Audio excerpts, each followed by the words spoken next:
Good morning, everyone. I'm in Bailey's area right now, my dog.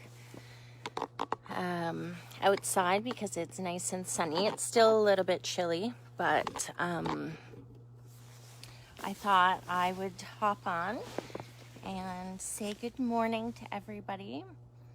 I didn't really sleep last night.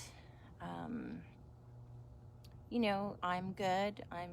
I'm fine. I have a beautiful home that I live in, and we're managing.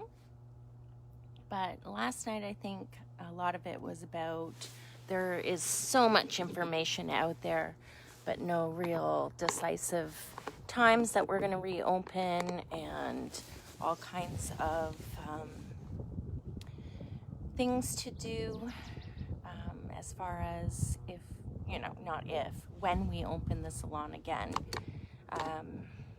And not really being able to do much about it. I am a business owner. For those of you that don't know that, I own a hair salon in Ottawa, Ontario, right downtown in Centertown, Bank in Somerset. So I have been selling product and shipping it out from my home. Luckily, in the beginning of all of this, I'm not entirely sure why, but I decided to bring home all of the retail that we had in the salon. So I packed it all up myself. And if you don't know Salon Bliss, we are 25 stairs up in a loft, huge loft, lots of big windows locations. So I took several huge Rubbermaid containers down to Bank Street and stood there waiting for my boyfriend to show up about 15 minutes later to pick me up. So anyway, I've been doing that. In the beginning, I guess we thought it was going to be like 2 or 3 weeks, which for any business is still a long time to be closed. But here we are now, a couple months later, and I'm thankful I did that. So, because I live on the Quebec side, so I can't even go into Ottawa without a huge problem. So, I have gone once and measured for plexiglass and dividers in between the stations and made sure that we had enough space for our stylist, and we do, so I'm lucky. It's just all the things like, I've ordered 500 masks, I've ordered shields, I've ordered hand sanitizer and cleaning supplies, and that's thousands of dollars, that I don't have.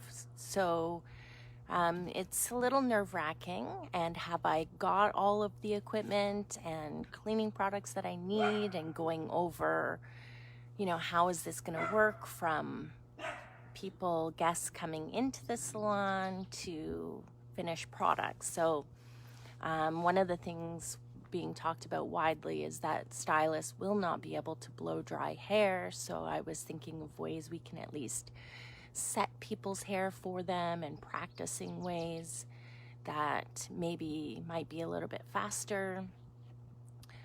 So then people feel fresh when they leave. So anyways, I take this very seriously because I believe that hair can be linked to our self-care and our personal mental health. And that's why I love my job so much, is because it does make a huge impact in people's lives.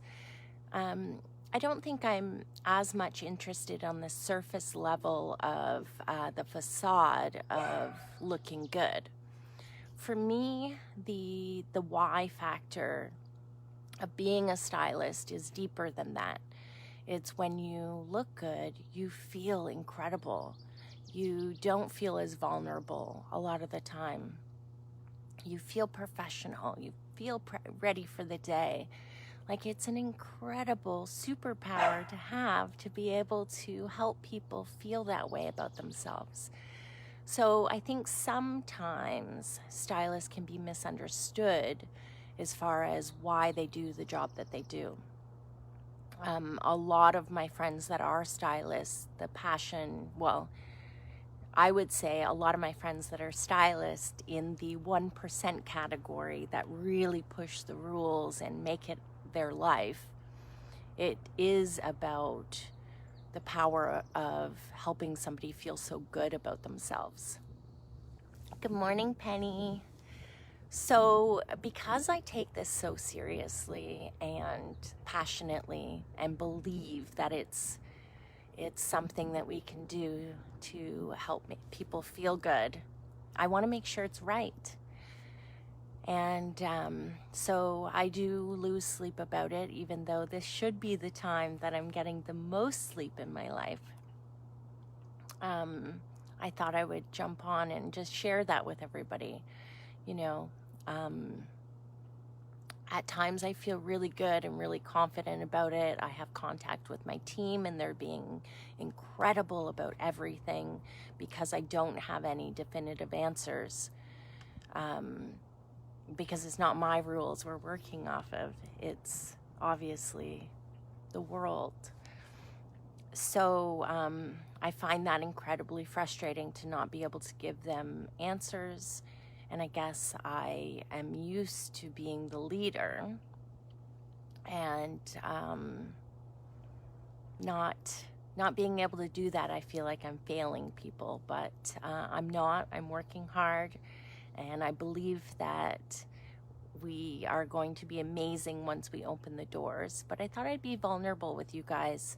I've had a few people that are acquaintances share with me that I seem to pretend like everything's okay.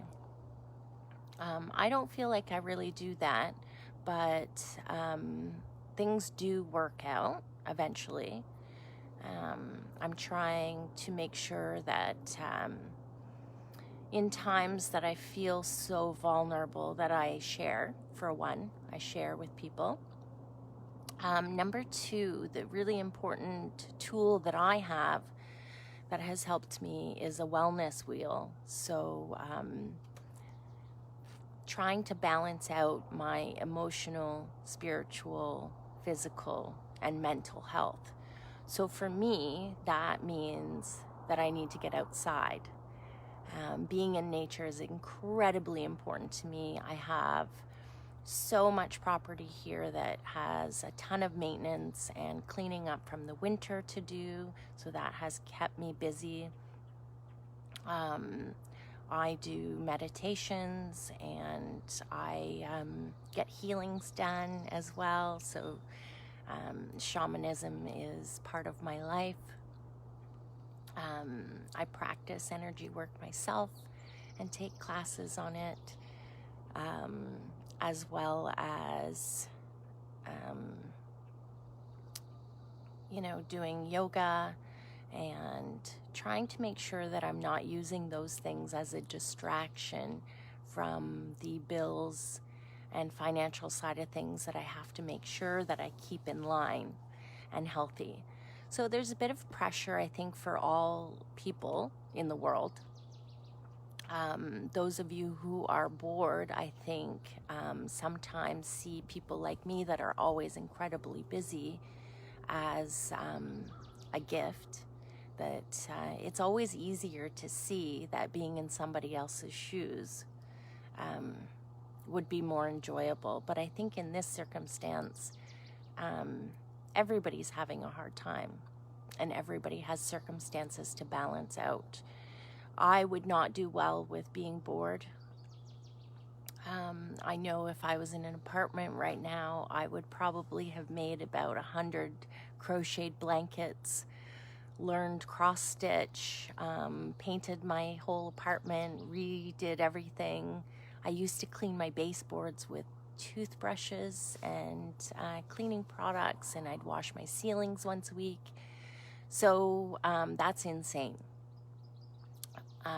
So I'm happy I'm not in that environment, but I do have a lot of compassion for those of you that are, and I hope you're finding ways to keep yourself balanced as much as possible when you feel yourself off kilter, to have tools to get yourself back on track.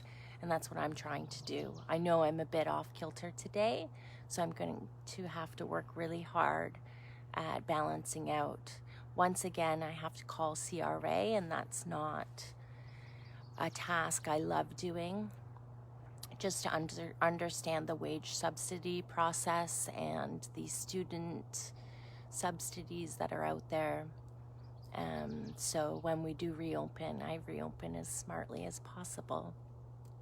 Clearly, this has put a lot of small businesses in pretty big debt, and it's not over yet. So please shop local as you can, and if you still do have a job, and if you don't, reach out to people around you, because I believe that people want to feel fulfilled, and they want to feel like they've contributed to people. I know that I try to as much as possible. I don't have a lot of funds available, but if people need help with something, and I do guided videos on haircuts. I spend a lot of my days talking to some of my clients and reassuring them that things are going to be okay. Just connecting, just listening sometimes is a big thing for people. So I hope that we get to reopen soon. And I want you all to know that we are taking every precaution possible to make sure that we have the safest environment that we can, and we will follow every rule that is put out. Face masks and gloves and cleaning and all of that. So our income level will be much lower than before. We have to have half an hour before clients arrive and half an hour after, as far as I've been hearing. So for a 45-minute haircut, we are spending an hour and 45 minutes. But it's the long-term picture that I'm looking forward to, and I will do everything I possibly can to make sure it's as special as we can make it. Anyway, I thought I'd share that with you guys, and I love you all, and I hope you're doing well and you're safe. And thank you to all the frontline workers, grocery attendants, nurses, doctors, cleaning staff. All of those people are our suppliers that are working tirelessly to get us masks and cleaning supplies. All of you that are just listening to my video and watching, I really appreciate you all. Thank you, and have a good day. Make it the best day ever.